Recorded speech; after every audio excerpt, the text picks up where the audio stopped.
2,000 meters beneath the surface. That's just 20% of the ocean's total depth. We can go way deeper. And what we find along the way? It's nothing short of unbelievable. At 2,000 meters, or 2 kilometers, you'd expect total darkness. No sunlight reaches here. And yet, you start seeing tiny lights glowing in the black. That's because we've just entered the bioluminescent zone, where almost 90% of sea life glows in the dark just to survive. One of the creatures here? A small, terrifying thing known as the abyssal dragonfish. But its teeth? 5 times sharper than a piranha's. Now let's drop down to 3,800 meters. This place is legendary because it holds the wreck of the Titanic. Yes, the real one, lying silent and broken nearly 4,000 meters deep. Keep going.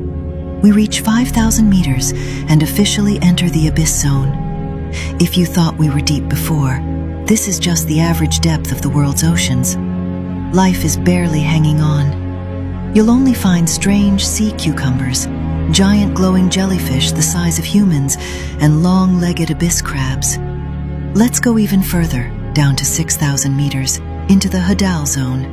This place is hell underwater. The water temperature? Never above 4 degrees Celsius. And the pressure? Over 1,100 times greater than on land. To help you picture that, it's like carrying 335 full-grown African elephants on your shoulders. Yeah, that heavy. But now let's flip the view. From the deepest point on Earth to the highest, Mount Everest, standing tall at 8,848 meters, the tallest thing we've got. And yet, Everest could fit inside some of the trenches in the ocean and still wouldn't reach the bottom. Because in 2012, director James Cameron took a solo dive down to 10,898 meters. He stayed there for 3 hours. He described it as a lunar desert. No life, no movement, just the sound of his sub creaking under pressure. And get this, back in 1960, 2 men went even deeper. They reached 10,960 meters. That's nearly 11 kilometers straight down. To put that in perspective, that's the same altitude commercial planes fly at, but instead of soaring through clouds, they were sinking into black silence.